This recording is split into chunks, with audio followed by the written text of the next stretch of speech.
जी।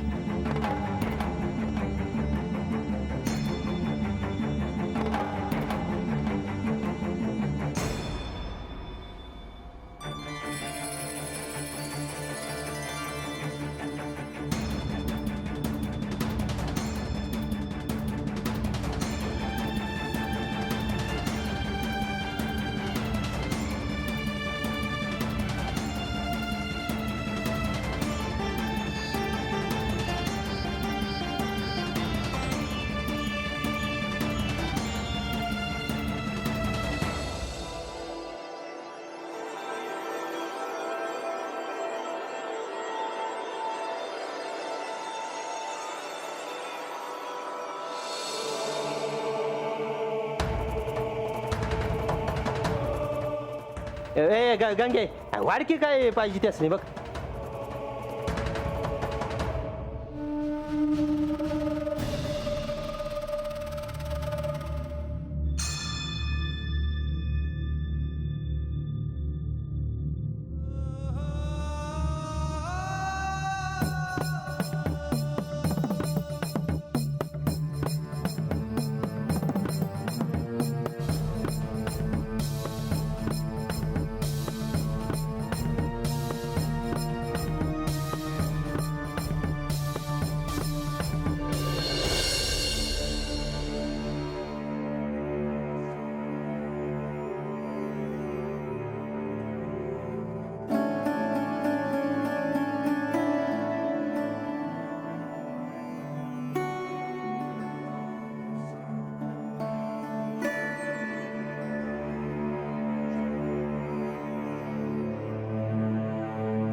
माझं भोजन व्हायच्या आधी जर बानू आले नाही तर मी अशीच गडावर निघून जाईन.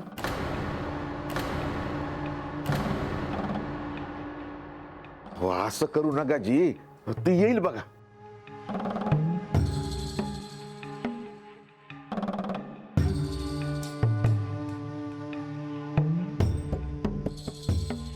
देवा, हो हे काय संकट आहे. म्हाळसा देवी रागावून माझ्या घरातून निघून जाणार.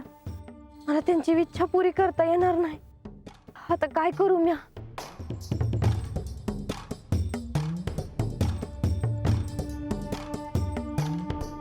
माझी एक अपेक्षा आहे. मी काय करावं? तुम्ही तिला उद्या काहीही सहाय्य करणार नाही आहात. देवा, मी सहाय्य करेन.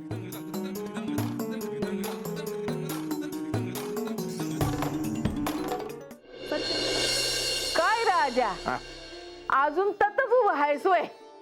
देवगडावर पोचलं असतील ना? होय का रे? अरे काय नाही, समजे जण हात आलं, वाडा कसा भरल्यागत वाटत होता बघ. आणि मग वाटणारच की. हा, आणि बानून स्वतःच्या हातानं समद्यांसाठी पुरणपोळ्या केल्या. बरं वाटलं बघ मला. असाच देवांचा आशीर्वाद असाया हवा. खरंय बघ म्हणते तुझं.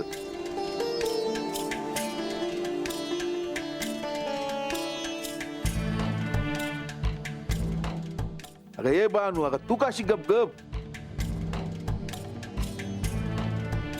काय नाही. अरे दमली असेल बानू, किती काम पडली तिला. अय, नाही तसं तो आणि गंगी होता तिच्या संग, पण समजा तिनंच केलं. होय होय, ए बा दबली आहेस वय.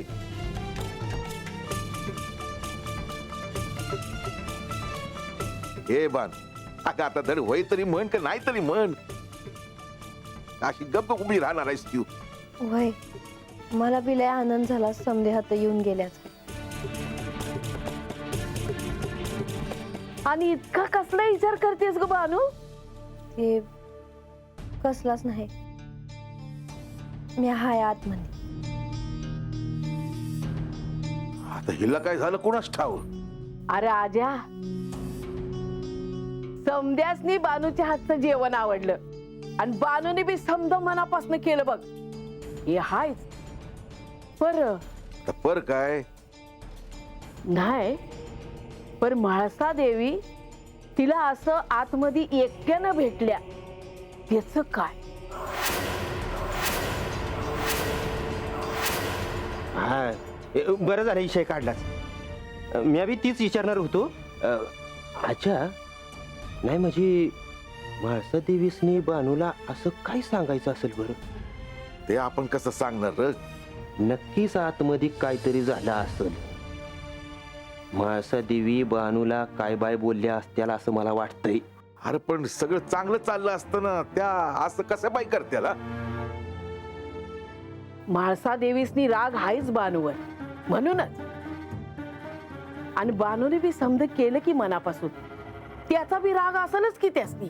हा म्हणजे बघ ना, बानूनं एवढं समज केलं तरी बी म्हाळसा देवीने ते काय तांबूलपत्र मागितलंच का नाही?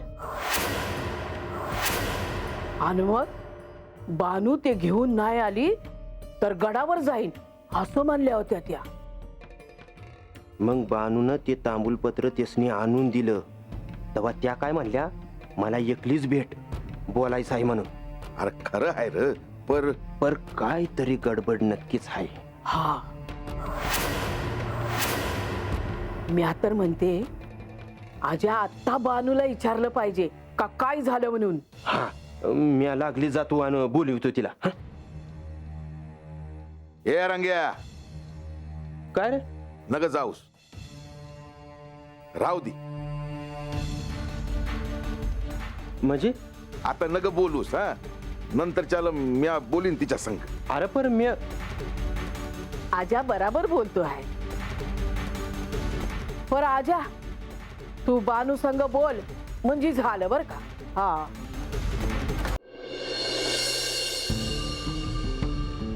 पर मी आता तर वाड्यावर नाही हे ठाऊ पडलं तर बाण समजे काळजीत पडत्याल ना. तसं काही होणार नाही. म्हणजे म्या नाही समजले. म्हणजे ज्याप्रमाणे म्हाळसा तुला सूक्ष्म देहाने इथे गडावर घेऊन आले आहेत, त्याचप्रमाणे तुझी एक आभासी प्रतिमा तिथे तुझ्या वाड्यावर आहे.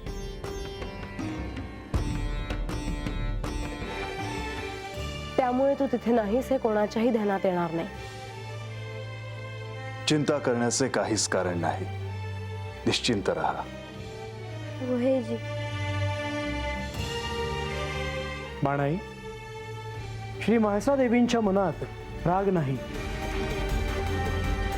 त्यामुळे तुला त्या इथे का घेऊन आल्या आहेत, त्याचं नेमकं प्रयोजन काय आहे हे समजून घेण्याचा प्रयत्न कर. हो, त्यांचा केवळ हाच हेतू आहे की तुला नेमकं काय हवं आहे याची तुला जाणीव व्हावी आणि त्याप्रमाणे तू योग्य दिशेने प्रवास करणं आता आवश्यक आहे. हे सारं तुझ्या भल्यासाठीच सुरू आहे हे लक्षात ठेव. वहेजी अजून एक गोष्ट, काय जी? ह्या क्षणी तरी तू कोणालाही दिसणार नाहीस हे सत्य आहे, पण एक वेळ अशी येईल की तुला पायथ्याशी जावंच लागेल. तुला इथे किती दिवस राहता येईल हे मात्र मला आत्ता सांगता येणार नाही, पण जेव्हा ती वेळ येईल तेव्हा इथे जे जे घडलं आहे त्याचा तू योग्य तो संदर्भ लावून इथून जावंस, किंबहुना सारासार विचार करावास. म्या बी देवांची बायको आहे ना. आहेच. कोण नाकारतंय? ते सत्यच आहे. ते माझ्यासाठी जरी कटू असलं तरी तू श्री खंडेरायांची पत्नी आहेस. पण आपल्याच पतीला दुसऱ्या पत्नीकडे जाताना पाहून पहिल्या पत्नीला काय वाटत असेल याची तुला कल्पना नाही बानू. पर यामध्ये माझी काय चूक आहे जी? आणि माझी काय चूक आहे?